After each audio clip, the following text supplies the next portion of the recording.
Center here at USC.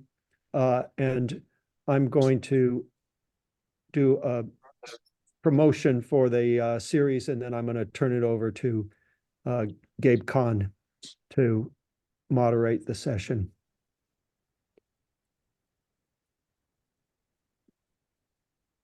So this is a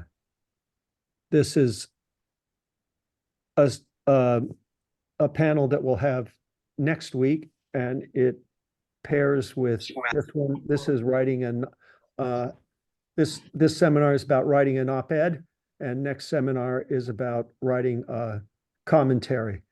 So for the general public, and then a commentary, which also can be very influential in leading to solutions and developing policy if it's written appropriately. And with that, and that's the theme of the series. We've got once a month, we've got one lined up right through the end of next semester, and you'll be hearing more about the series soon. So with that, Gabe, take it away. Sure. Okay. So hi, everybody. My name is Gabriel Kahn. I'm a professor at USC's Annenberg School of Journalism. And I work with Rob on some projects as well. And I'm very pleased to preside over this panel with Bill Gallegos and Manuel Pastor. And we're going to be talking about writing an op-ed, using your research and translating some of that research into an op-ed. Op-eds are wonderful ways to kind of plant a flag in sort of making a statement about something that's essential to your research and your work. And funders generally love it. It's also a wonderful way of translating your research into something that can be broadly accessible. However, pulling that off is not easy. It's not as easy as Manuel and Bill can make it look. And there are certainly a lot of, I think, do's and don'ts, and also just some tricks of the trade, which we're going to be talking about. Going to be lots of opportunity to ask questions along the way, but also at the end. And I encourage people really to think about, what is it about this that you might not fully understand? What are you confused about? How do you approach an editor? All of those things would be completely relevant to this conversation. First, let me introduce Bill and Manuel. Bill Gallegos was the executive director for Communities for a Better Environment, but that's really only one little piece of a long career of environmental justice and community organizing that he's done. Bill, I don't want to, you can start in the 60s if you want. You can just tell us a few words about sort of how you've been involved in this area and what you're up to these days. All right. Well, thank you so much. And I really appreciate this this conversation, because it's half the battle now is political organizing on the ground and doing the policy work and so on. But the other half is the battle for ideas. And in the field that I'm in, environmental justice, we make no assumptions that everybody understands the importance of equity and justice in fighting the climate crisis. So this part of the movement is incredibly important, and I'm so appreciative of this. I have done different kinds of organizing. I was a foundry worker. I was an organizer in the Molders Union. I've organized on campuses, and I've organized in the community, and most recently in environmental justice. But when I share that history, my mother was listening, and she said, "Mijo, it sounds like you couldn't hold a job." So that brings to mind that that humility is an important part of trying to do this, and I think we can talk about that. You have to really park at least part of your ego at the door when you're starting to approach major media and trying to get your voice in there. So I'm glad to be here. I was just recently an interim executive director at the Center for Earth, Energy, and Democracy, a wonderful environmental justice organization headquartered in Minneapolis, and which was a founder of this remarkable coalition called the Equitable and Just National Climate Platform, which has achieved some amazing federal policies, including the Justice 40 policy of the Biden administration, which allocates 40% of all federal environmental spending, at least 40%, to frontline communities. So this is an allocation larger than the monies that went to the war on poverty. It's over $120 billion. So I'm glad to be here. Wonderful. Thank you so much. And we're going to be talking about your recent collaboration with Manuel on an op-ed. But Manuel Pastor is the Distinguished Professor of Sociology and American Studies and Ethnicity at USC, and is the inaugural holder of the Turpanjian Chair in Civil Society and Social Change. But Manuel is also incredibly prolific with both his research production and in the way that he translates that research to a broader audience through op-eds and so forth. Manuel, do you want to just give us a little taste of some of the issues that you confront in your research? Sure. So, aside from the titles that Gabe mentioned, I'm director of the Equity Research Institute at USC. We just celebrated having been at USC for over 15 years. We had a quinceañera, which was kind of a nice event. And our slogan, tagline, is data and analysis to power social change. And the parts of that I think are important is the clarity we have about our own role. If you want change to take place, it will not be through another academic article. It will not be through a great white paper. It will be through a shift in power.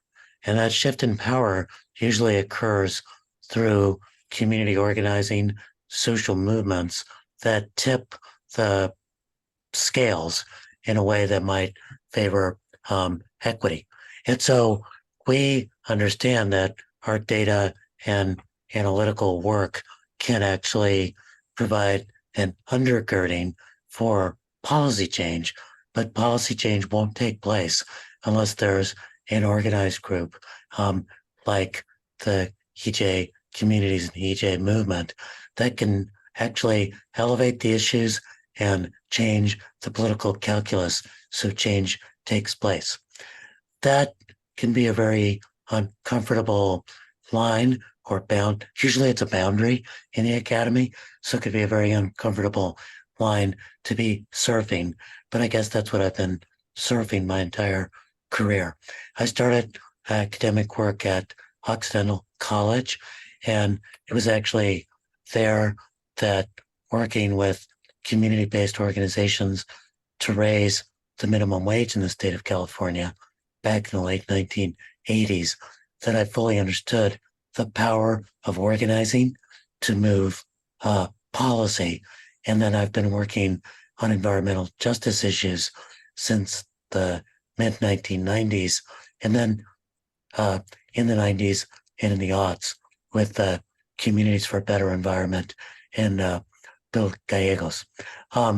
We also work on climate justice issues. We work on immigrant inclusion issues. We work on racial justice issues. And increasingly, we work on trying to understand how change takes place by studying social movements and by thinking about the elements that make movements successful. So I think that's at least a grounding for the conversation that we want to have. Thank you so much, Manuel. And I think that point you made is really important about, it's not that there's anything necessarily wrong with publishing in academic journals, but the mark of truly great research is how it moves the needle. And to do that, it needs to get to a wider audience. I'm just going to share my screen for a moment and show an op-ed that you two recently published in the Los Angeles Times. Race matters when it comes to staying cool in Los Angeles. There's a lot in this piece about research, but also a very clear sort of call for interventions and ways of achieving equity in this space. Now, I know that you guys have known each other for a long time, but can you tell just a little bit of the genesis of how you teamed up for this particular piece? Manuel, you want to start? No, let's let Bill start. Okay. To you, Bill. Well, I picked up the phone and I called Manuel and I said, I'd like to do an op-ed about the heat wave and equity and, the fact that that city of Los Angeles now has a chief heat officer who needs a lot of support to really be able to do what she wants, who wants to center equity in doing that work. And I thought it'd be a good idea to try to get an op-ed into the Los Angeles Times. And Manuel said, I can help you and I have contacts there. Why don't we do it together? And I had known Manuel for many years. We'd built up a relationship of friendship and trust from the time I was at Communities for a Better Environment. And I learned firsthand what participatory research meant, involving the community in the topic of research, the design of the research, the use of the research. And I saw something very, very different when I'd generally seen from the relationship with the academy. So based on that understanding and knowledge, I was reluctant to reach out to Manuel because the man has like 45 full plates and I knew that he was juggling them all. So I'm always reluctant to do that, but he was very gracious in saying, let's do this together. I have a contact at the LA Times because I don't have any. Generally, grassroots folks don't have a lot of ties with the large mainstream media, some, but not many. So it was really helpful that Manuel has done that. He's published in there before. And we had actually done an op-ed many, many, many years ago. So we had some history of working together. Does that capture it, Manuel? Yeah, I think it does. Except for the invitation to get a margarita. I don't. Well, that we still need to do. But 10 a.m., guys. It's as someone once said, it's 5 p.m. someplace. So one footnote to something you said, Gabe, and then back to this topic. I don't think there's anything wrong with people who just publish academic papers and just do academic work. That's totally respectable and wonderful. I think if you're trying to move the needle in the world, you can't just do that. But there's some people who produce knowledge for knowledge's sake, and God bless them. That's not me. So I just, and I think the people who are on this call want to try to move the needle in the world. So I just want to make sure that we're fully respecting our colleagues too, who see what they would think of as pure science. And just to say that I've got respect for that too. I would say one thing is very important about the story that Bill just told, which is an accurate story, which is that there was a level of trust there pre-existing. And the reason why that's important is because Bill approached with, I've got this idea for an op-ed. Can you put me in contact? I said, Bill, I can do that, but I bet you it's going to be more successful if I'm a co-author because I know this person, I know how to work with the person, we'll make sure that you are the first author, etc. And I think that could sound, I think it was accurate and it worked out. But I think it could have sounded, if we didn't have a trusting relationship, like I'm trying to horn in on your work. So I think that's one thing I would love Bill to talk a little bit about is how people need to not just approach in a transactional moment. I've got this really cool research. Can you sign up with me? But how that needs to be built over time. Bill, any comments on that? Well, I think you're right, Manuel. And there's an unfortunate history between some sectors of academia and frontline communities, where folks felt like they were surveyed, they were interviewed, they were studied, and it felt like it was just for some folks to raise their own profile and get a lot of grant money. And so the question of trust is essential for any of this to work, whether it's in a research project or whether it's doing an op-ed. And there are a number of academics, Manuel, Martha Matsuoka, and others, Andrea, who's here on the call, who have established that relationship with frontline communities. But it's essential because having been burned a number of times, folks have developed a skepticism about it, and Manuel helped break that down. But I appreciated when I called him that he was very, very honest about it. He just says, this is there's kind of a way that you have to approach this that's going to enhance your chances of get in. And if I'm a co-author on this, it will enhance your chances of get in. And I know that to be the case because we've submitted op-eds to a lot of places just on our own, and usually we don't have much luck. It's 1 out of 10.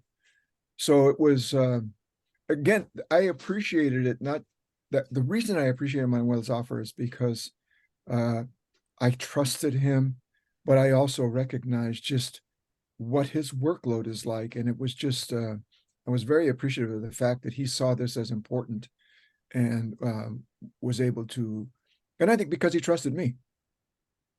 Bill, if I could just jump in here for a second. So I think that element of trust is absolutely important.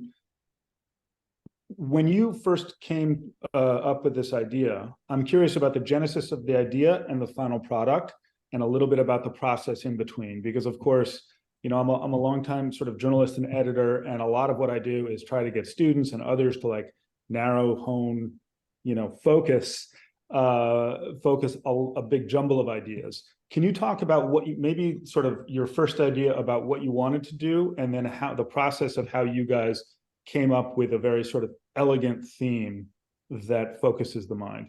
Right. Well, that's a really good question, Gabriel, because I think part of the thing that motivated me here was, one, the issue was topical. We've just been hammered by these heat waves, and it looks like, the term is the new normal.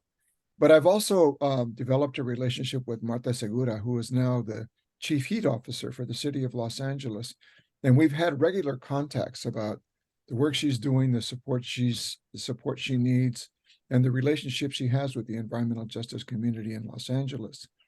And she's trying to do her job, recognizing things like the huge green space disparity in Los Angeles, which some have measured as 100 to 1 between the West Sides and some of the coastal communities and the inner city communities.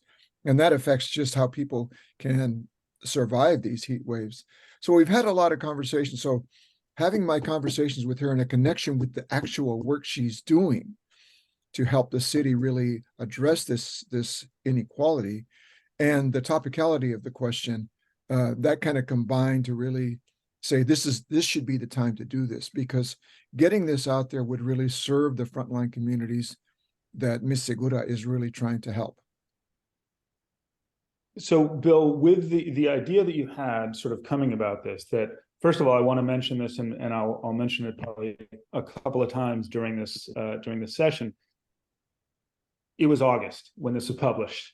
Right now it's December. It's mild. We don't think about these things so often, but I remember that month. I remember what happened a few days earlier. It was very hot, and in my business, we call that a news hook, right? Mm-hmm. So I really urge everyone to sort of think about their research and what drivers in the news cycle might be related to it, because that really does help a lot. Of course, you don't want to publish an op-ed about heat in December in Los Angeles. That's not going to work, right? No editor is going to jump on that. But do it in late July or August, and you've got, it's on people's minds. But when you picked up the phone, you knew that you wanted to write this, but did you already have this notion of how you were going to portray it, how you were going to sort of bring evidence to it, and that the theme was, again, so powerful and simple that, like, where you live in LA depends on how hot you are and how much you suffer?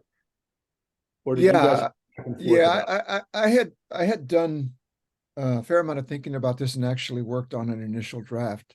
And shared that with Manuel. And one of the things that is always brought to my attention in this, and Manuel brought it to my attention again, is you have to have sites. You can make assertions, you can point out different kinds of conclusions, but you have to have some evidence for that. And that goes to the question of credibility. So I was, I'm really appreciative of working with Manuel because he's easy to work with, but also because he has that background and was really, I think, helpful in pointing out and helping to provide the evidence that we needed for the points we were trying to make. And again, a lot of people write about environmental issues in the LA Times and in New York Times, but generally voices from frontline communities are not heard.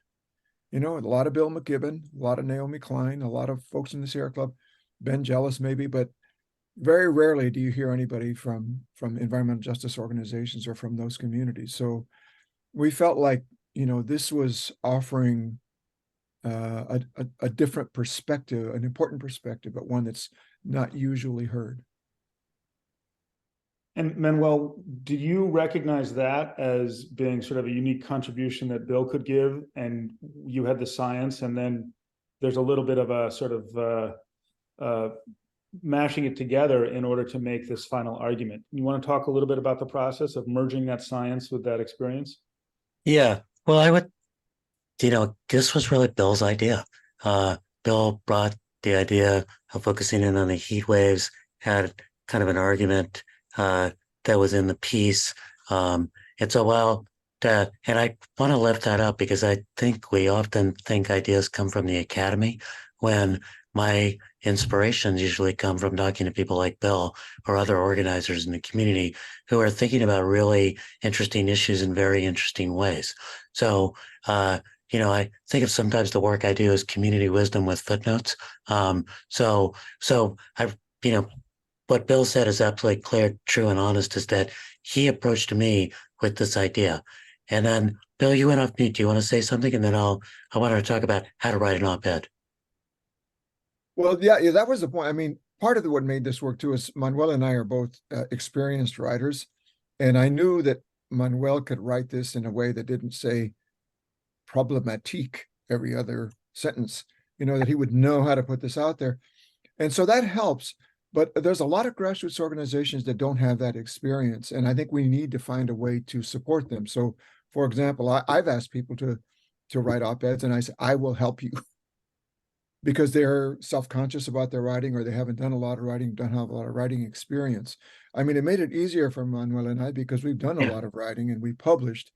But that's just not the situation with most grassroots organizations. So that's something to keep in mind about how can we support them, even encourage them to get their voice out there and their perspectives out there, but recognizing that might be an issue that needs some help. That's a really good point, because what Bill delivered was a piece that I think I helped shape into more of an op-ed form, which I'll talk about. But sometimes people come with an idea. So let me talk a little bit about the op-ed form, which I think is really important for people to understand, which is that, like any piece of writing, it's a very structured thing. It just seems more mysterious. When you all submit to these academic journals, particularly in public health, I mean, it's an incredibly boring format, but it's very data analysis method, it's like, I think it's deadly to read, but you know how you're supposed to write it.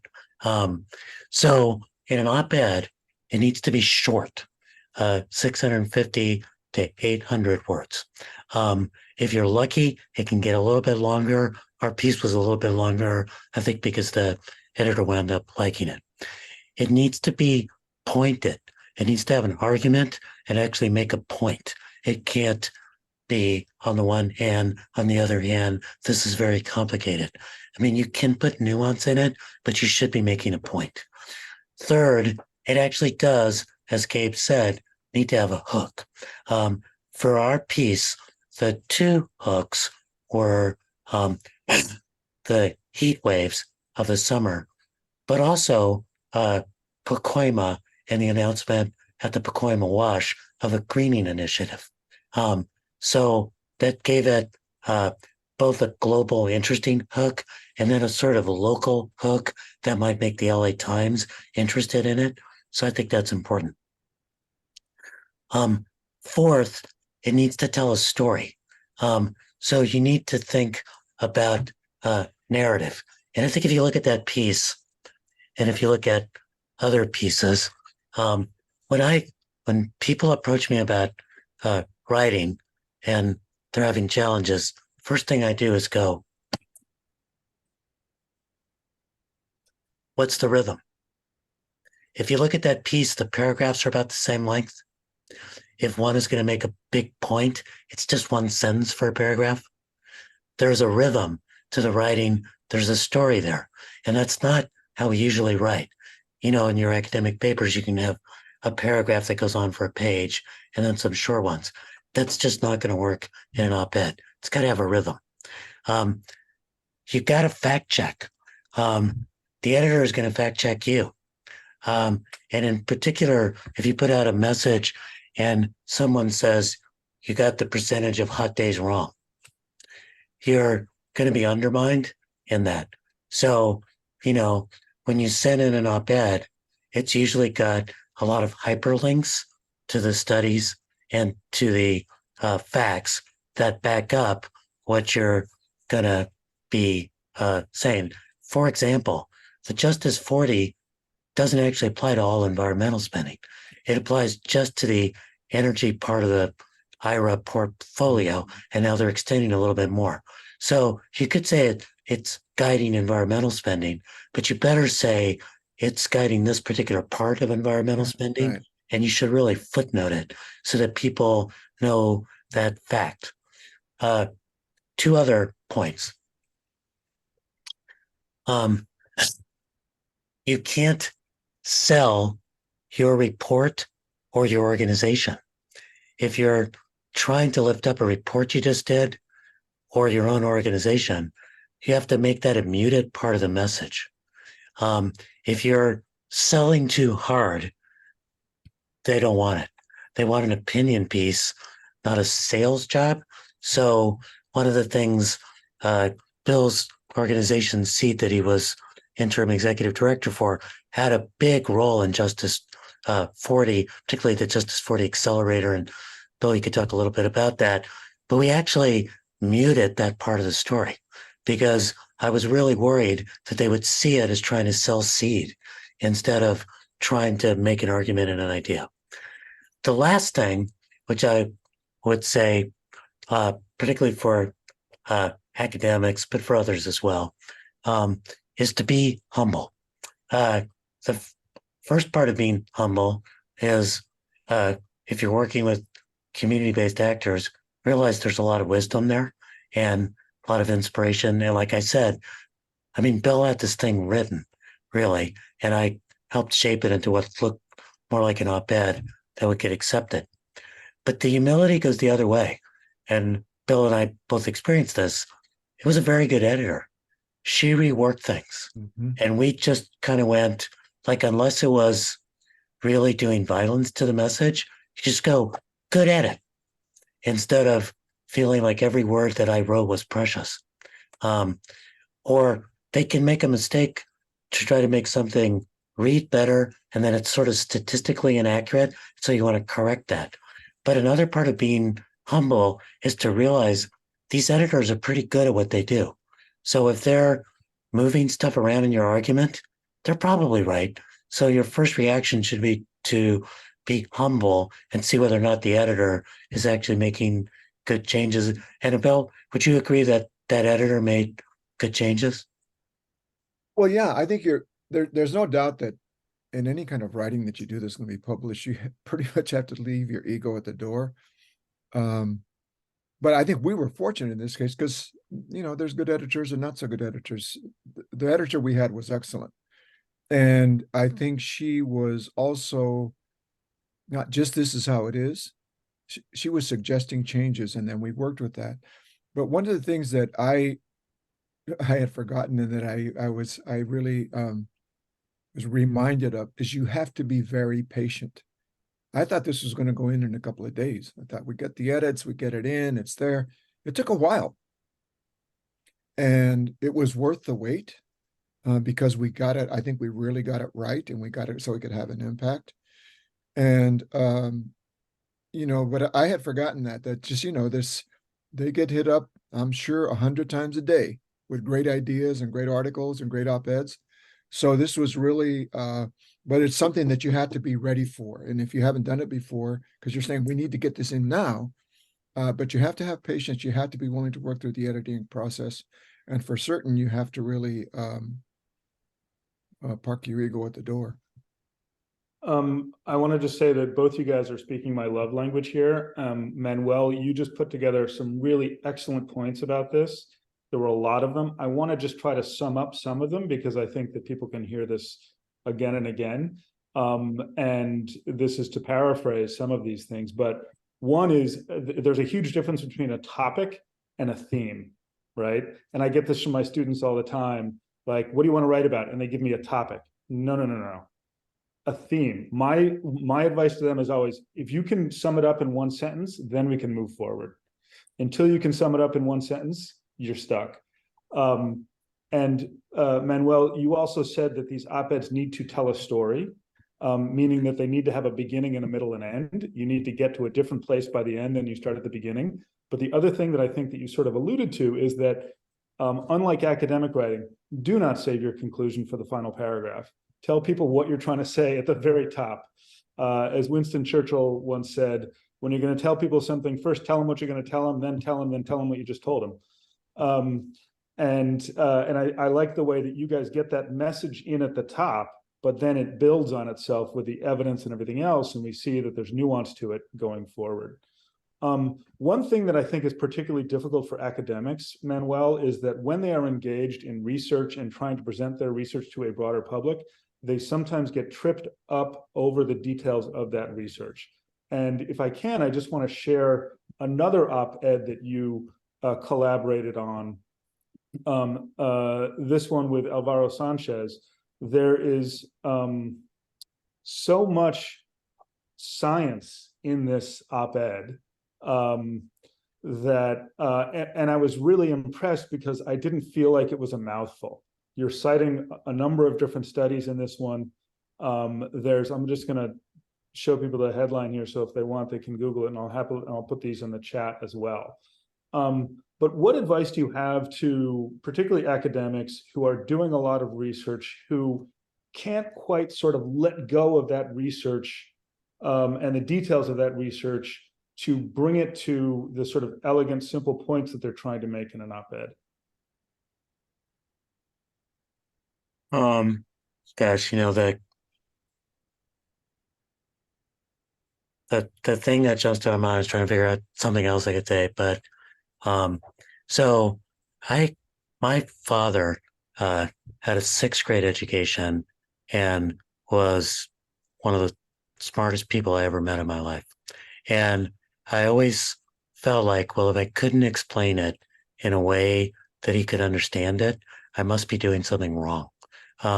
So I think it's a little bit about imagining what your audience is. And, I think in the academy, we imagine our audience to be other academics, and we're afraid we're going to be tripped up by saying something, maybe a little bit too simplistic. But when I imagine that my audience is my now deceased father or a community member, then I start to think about how can I be absolutely clear without being misleading about the nuances and the evidence. So I think that that's, maybe the thing to highlight there. I also want to, because I saw in this particular case, the time from submission to publication was about 3 weeks, I think, Bill, something like that. Might have been even a little bit longer. Fortunately, the planet kept baking, so it was still a timely, and injustice continued, so it was still a timely article. Other things, if a news event happens, and you, like Pedro Noguera and I, after the 4 Latino civic leaders, 3 councilmen, 1 labor leader, were caught on tape making anti-Black statements and entertaining an anti-Black political agenda. Got an op-ed in overnight. So sometimes if there's a big opportunity, you can really craft something and jump on. but generally it's going to take a bit. I think when you say 3 weeks from submission to publication, for most academics, that probably feels like a nanosecond. But still, it is always anxiety provoking when you've submitted it and you're waiting and you're waiting and you're waiting. I also just want to highlight one point that both of you guys made earlier about working with an editor. And Bill, yes, there are good editors and certainly there are bad editors. But I think that what you guys mentioned is really important, of thinking of that editor as someone that you're collaborating with, so that if they're making changes, there's a reason why they're making changes, and maybe something wasn't clear to them in the first place, but also then understanding that and say, okay, so if you've made changes and it's not particularly right, let's see how we can work together to do that, rather than having a sort of visceral knee-jerk reaction that someone has, challenged your prose. And as Bill, as you said, Manuel, you have to be willing to let go of some of your darlings in prose sometimes. So Can I mention one other? Gabriel, Yeah, I just go want, ahead, Bill. I think there's a couple of things that I don't know if we'll get to it all here, but one is that we need to open up the media, mainstream media. It's still too closed. I mean, it's good that I knew Manuel and Manuel knew, the editor, but I think there's still a level, I don't know if it's elitism or whatever, that needs to be challenged in the media. And part of the reason is I think it's just because there's just a ton of folks out there in California and elsewhere who have some great ideas, have great stories to tell. They need help to do that. It reminds me of that poem by Abelardo, Stupid America. Look at that Chicanito sitting on the curbing. He's an artist with 1,000 masterpieces hanging in his mind. We have that everywhere. There's just incredible stories and of what people are trying to accomplish, the injustices that they're challenging, what they've been able to do in winning justice for their communities, but they need help. And I think that's part of where academia can provide a level of support, because I know I'm a pretty accomplished writer, but most folks aren't. But they're smart, they've got that story. And how do we encourage them and provide them the support so they can do it? So it's not just, Bill Gallegos every few years that gets into the LA Times, but we get more of those voices on a consistent basis. So part of that is the political push to say, LA Times, open up your mind. But the other part of it is to really help people who have those stories to be able to get them down in a way that they can get in, they can be accepted. That's a perfect intervention for what I wanted to say and build on. That's actually an interesting part of the story too. And it echoed, I did an op-ed earlier with Michael Mendez, who's a UC Irvine academic who does stuff on disasters. And we did a thing on the Pajaro River, the levee breaking, and how the town of Pajaro got decimated by that, but how the state of California knew that they needed to shore up the levees, but they just decided not to. They did a cost-benefit analysis, and they said, well, these people are too poor. So it's a real case of environmental injustice. But in both cases, and Bill, you can, I think, testify this is true, I said, please trust me. The editor only likes to work with one person at a time. And at the end, when we publish, I will introduce you to the editor so that you can submit on your own later. So that's another thing, is I think that those of us who have published should think about ourselves as gate openers, not as gatekeepers. And it, again, it helped that the trust level was there, that Bill understood that editors don't like dealing with two different authors at the same time. It gets confusing for them. They would rather have one of the authors deal with the other author just to make it easier for the editor. And just communicating that and saying, please trust me, at the end of this process, I will make sure you know who that editor is. And I think you and she exchange notes, and he'll be able to submit all on his own without me. And I'm sure will. Absolutely. Those are excellent points. And I just want to repeat what you said a moment ago of being gate openers rather than gatekeepers. There are, of course, also other ways to publish now. I mean, you can publish a Medium post, and depending on your network, that Medium post could also travel quite widely. And I think those are, there's certainly many successful opportunities for that. What would you, this is a question from Joy Agner, about trying to make that initial connection. So it's wonderful in the relationship that you just described, Manuel, of you having a pre-existing relationship and then bringing Bill into that. What about people who don't have that network and don't have those connections? What would you suggest might be a good first step, or even going through the front door, which can sometimes feel like you're in the slush pile of editors' rejects or something like that.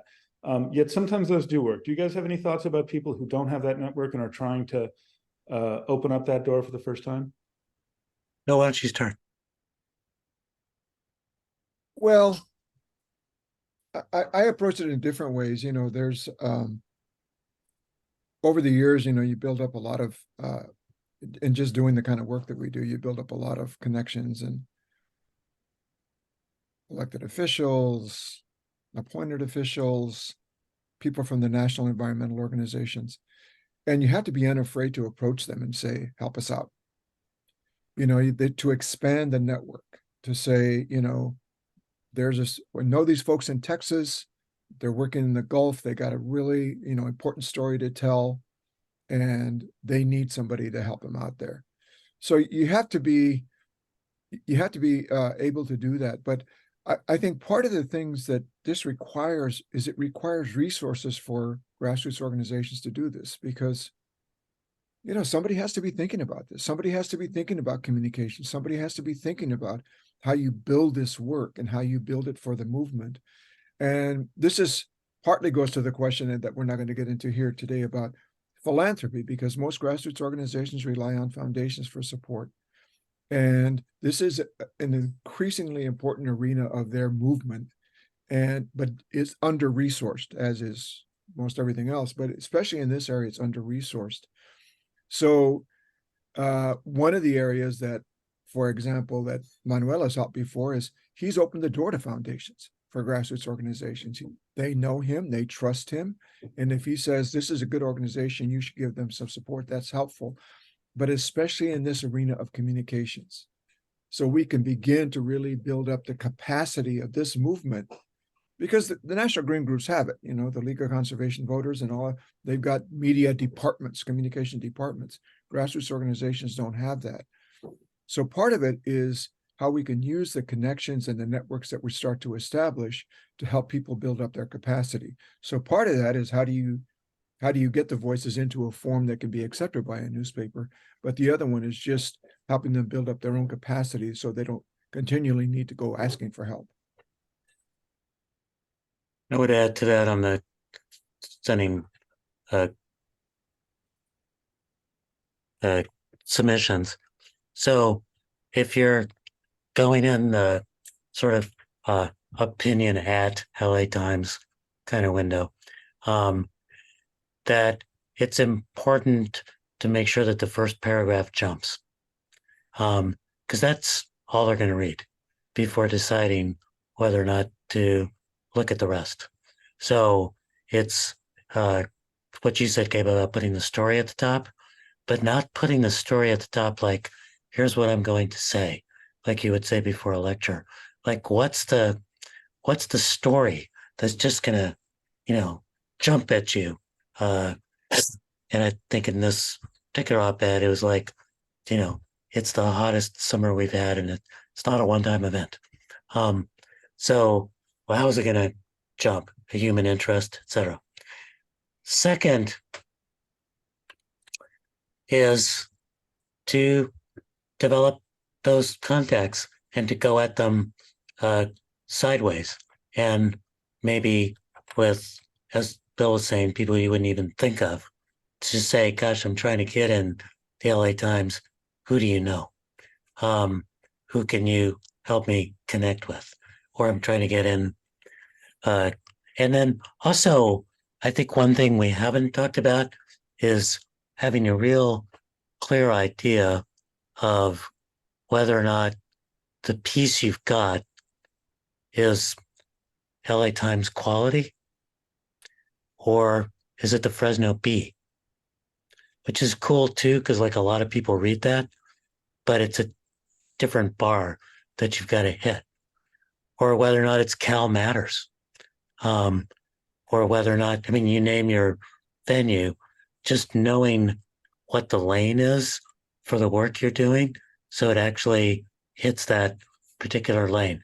And again, there's some places you wouldn't think of, but like the LA Daily News, Sacramento Bee, they're part of the McClatchy group.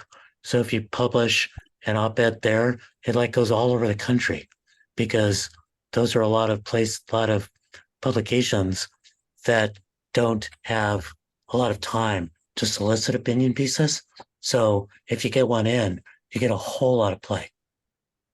So know your publication, know what they've done before, what their appetite is for this kind of thing, and maybe even also know their style. Those are good points. Now, Manuel, you said to make that first paragraph pop. That's so important. Speaking as an editor who's received a lot of pitches, sometimes when they will just send you a 1,500 word piece and expect you to read it. Sometimes I'm not even opening that file. I would also say in the email, try to get 1 or 2 sentences that explain exactly what you're trying to say, and use that as your bait. The other thing, Manuel, that I think you alluded to earlier is that length is important, right? You guys actually were given the green light to go a little bit longer in this piece that you're talking about, right? Because they liked it. That is, I think, rare. Most people are going to find that their space is going to be condensed and collapsed. So, you know, making sure that you've got the right sort of space requirements. I want to start getting to some of the questions here. Rima has one about balance of opinion and facts. Now, that's an interesting one, and I think that it maybe goes a little bit more toward people who are practiced in writing for academic journals, where you're sort of laying a preponderance of evidence on top of each other, sometimes when it's too much. And when do you feel that you've got sort of maybe enough facts and enough corroboration to prove your point, but not weigh down your piece in something like this? Bill and Manuel, either one of you can take that. Well, Manuel, you're more experienced on this level than I am.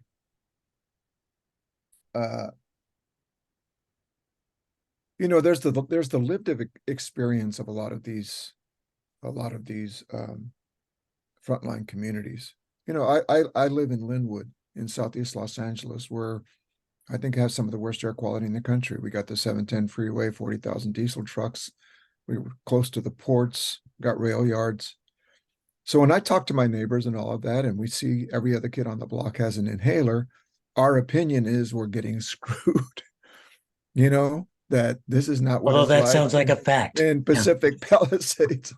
So you want to, you know, I feel like I would want to assert that. I want to be able to assert that, but there is evidence. That's where I think this cooperation fits in, because you have the lived experience to tell people something's wrong here. You know, this is just, and then they want to put a new facility that pollutes into our neighborhood.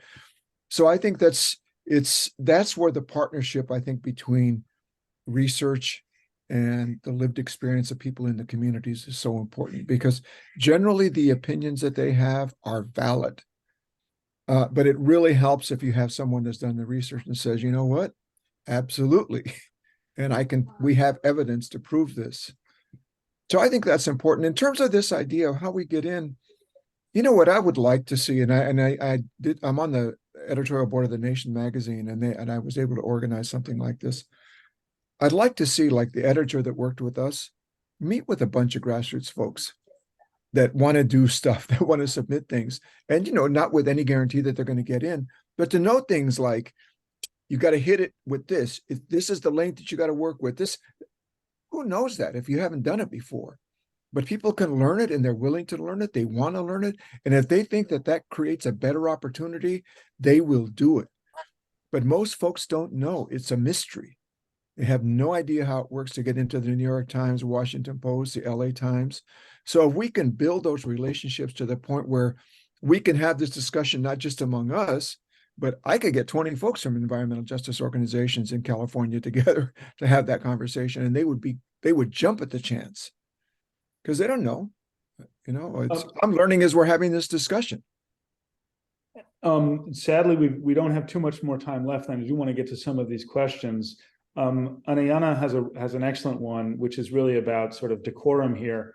When approaching an editor, if you were going to submit your piece to one place, how long do you wait, or can you submit to more places at one time? I have some opinions on this, but Manuel, you want to talk about that for a second? Yeah, I want to say one word about the last question too. I think, Rima, that balance of opinion versus facts is kind of one dynamic, but the other thing is the balance of story relative to facts. And there, I think the story is really important because they can make the facts come alive. So a little imbalance on the story side is fine. Do not submit to more than one outlet at a time. It's bad.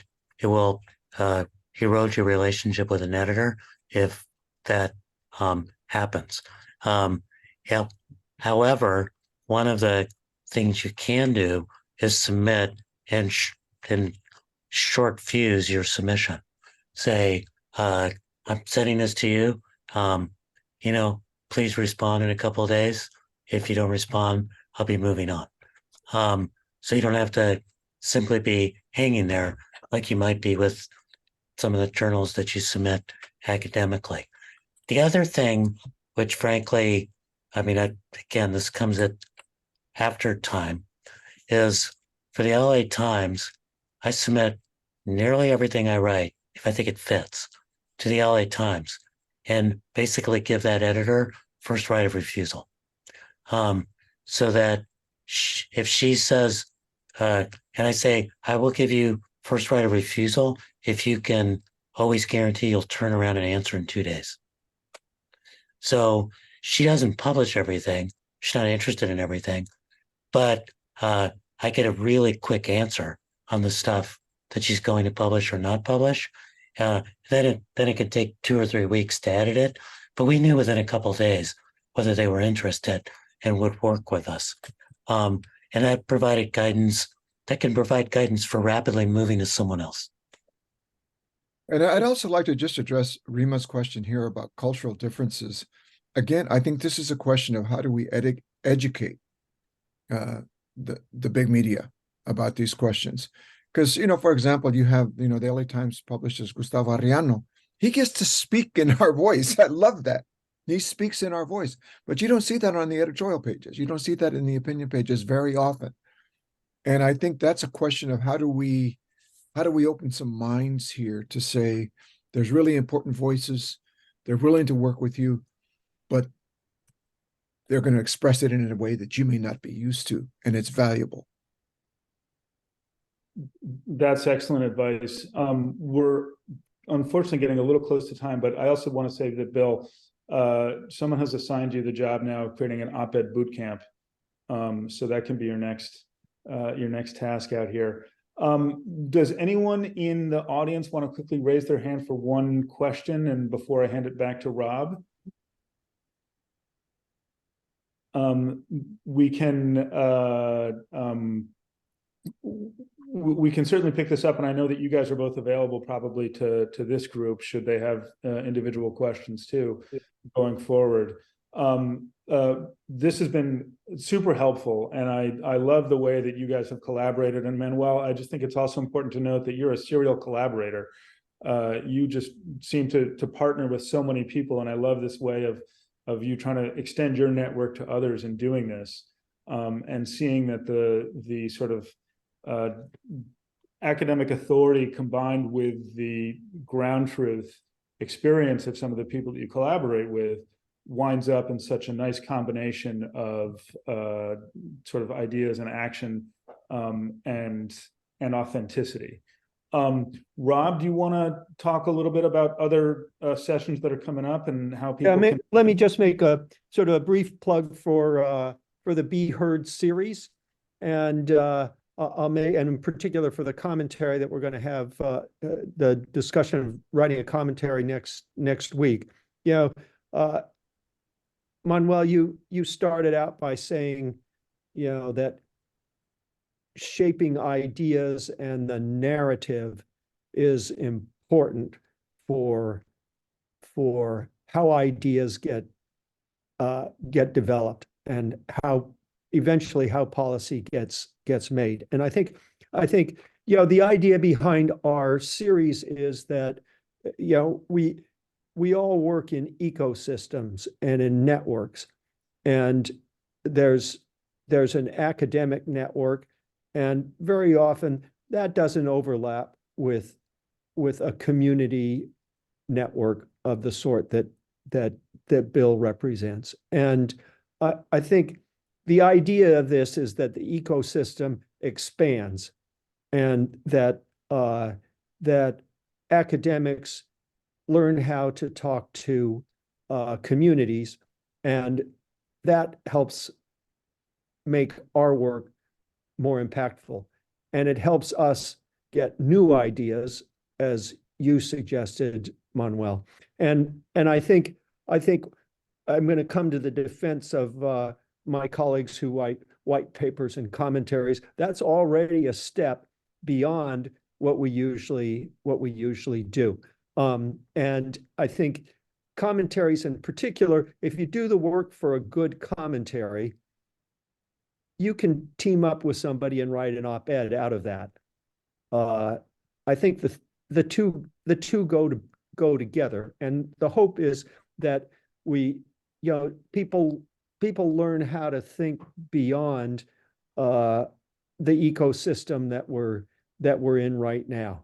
And with the right kind of collaborators, we can learn how to speak with community groups and community actors, and they can help teach us where else we can reach out, where it would be useful to speak to a city council meeting or a planning commission, or comment on an EPA proposed standards.